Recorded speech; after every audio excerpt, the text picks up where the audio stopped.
Think about it. Billionaires live in a totally different world from us, right? But guess what? Many of them are working super hard to make you believe they aren't. That they're just regular folks. It's so important to them that they are spending millions on PR teams to tell the world they're just like us, driving simple cars, eating at usual places, and living in normal houses. But why? In a time where showing off is the trend, why are these super rich people trying so hard to look ordinary? Let's uncover this intriguing story together. To understand the art of not looking rich, let's talk about stealth wealth. Stealth wealth is the art of the rich purchasing high-quality, luxurious items, yet without the ostentatious display of wealth. In other words, it's being rich without the show-off factor. It's opting for low-key over showiness, avoiding the struggle and attention that come with being known as wealthy. But billionaires at Forbes front covers such as Mark Zuckerberg, Warren Buffett, or even Bill Gates that drive regular cars and wear turtlenecks. That's not really stealth wealth. These people are trying to shout as loud as possible that they don't care about their money, and that their money hasn't changed them. It's more of a poverty-rich show-off thing. By showcasing their modest cars and simple clothing in interviews, they're not just hiding their wealth, they're actively promoting their supposed indifference to it, enhancing their personal brand and that of the companies they represent. Why is that? First off, it's about trust. Billionaires are masters at blending in,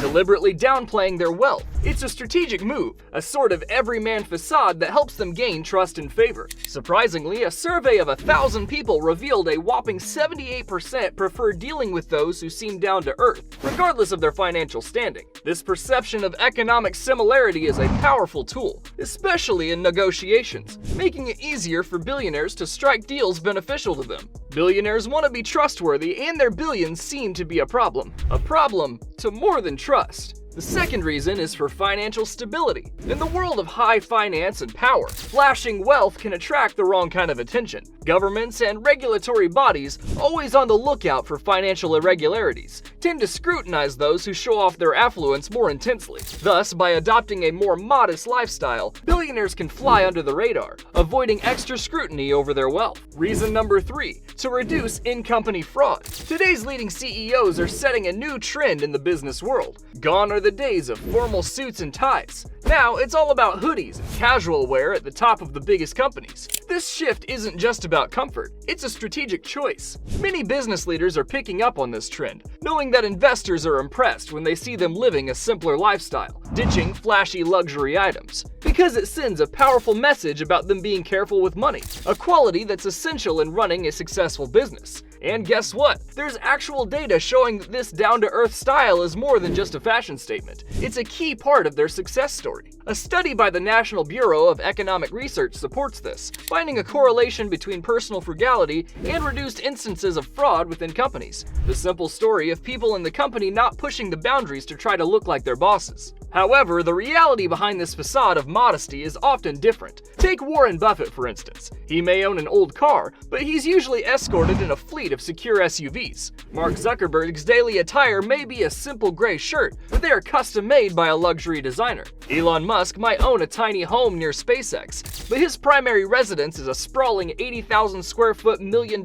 mansion. And despite their portrayals, all these men enjoy the luxury of private jets. The fourth reason, unlike what you may think, is that looking poor is an effective sales tactic. Being less flashy can be a powerful marketing tool. Here's why. Forbes reports that as of 2023, there are over 3,000 billionaires worldwide. But even if you're keenly interested in the world of wealth, you're likely familiar with only about 50 of them. The rest, they blend in, looking like any other person in a suit. The rich individuals you hear about are often in the spotlight because they choose to be, showcasing their wealth. But why would they step out of a life of luxury? The answer lies in the power of their success as a marketing tool. Take Elon Musk with his promises of imminent full self-driving technology, Donald Trump branding everything with his name, or Kevin O'Leary adopting the persona of a savvy businessman giving investment tips. Their visibility is not just about flaunting wealth, it's a strategic move to boost their ventures and projects. These billionaires craft an image of relatability and aspiration. The story of a regular guy that became a billionaire. The story of if I did it, anyone can. The story of money didn't change me. Take what happened with Warren Buffett's wife complaining about the price of a $4 coffee at the Allen & Company Sun Valley Conference, which is known as the summer camp for billionaires. This anecdote was also featured by Business Insider for several other media titles, highlighting Buffett's frugality. But here's a reality check. It's unlikely such a private remark regarding the price of a coffee cup would have ever made it to the press if it would have come from any other person. This narrative was likely disseminated by their PR teams to promote Buffett's image as a relatable investor. Building his frugality is as much a part of his investment strategy as it is Trump's brand-building endeavors.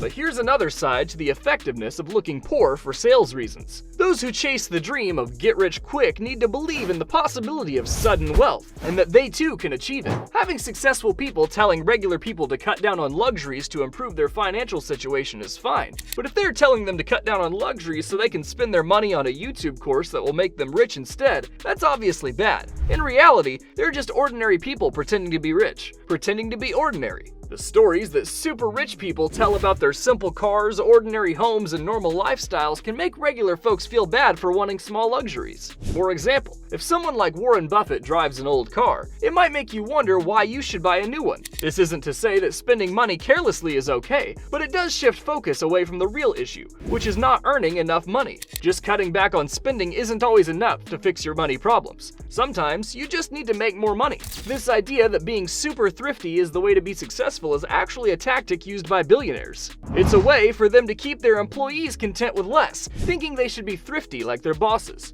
Last reason, rich people look poor as a firewall to protect themselves from collateral damage made by their investments. The company Ernst & Young made a report saying that from 2001 to 2016, the number of special investment companies called family offices doubled. These family offices are like investment funds for super rich families, managing all their money. A report says that these family offices are spending more and more money on public relations, basically managing their image and reputation. These family offices have gotten so big and powerful, they're just as influential as the big investment firms known as private equity firms. And when you're that influential, people start paying a lot more attention to what you're doing. Private equity firms are not very popular because they often cause well-liked companies to go bankrupt and lay off lots of workers. They get a lot of negative attention for this. Usually, people get mad at the bosses who run these firms. But when a family office does the same thing, people blame the family. That's why they hire good PR teams to manage their image. For example, if a boss is seen relaxing on a super yacht, it's easy for workers to ask for higher pay. But if the boss is known for being really careful with money and always trying to save, it's harder for workers to ask for more. The writer of the article said that just as companies are treated like people, people in charge are acting like companies. And every company needs a team to handle how they look in the media. In conclusion, the billionaire's quest to appear ordinary is a multifaceted strategy, serving purposes ranging from personal brand building to navigating complex business and regulatory environments. It's a fascinating study in contrasts, the public image of modesty versus the private reality of luxury, and the impact of this duality on both of their business practices and the wider societal perception of wealth and success.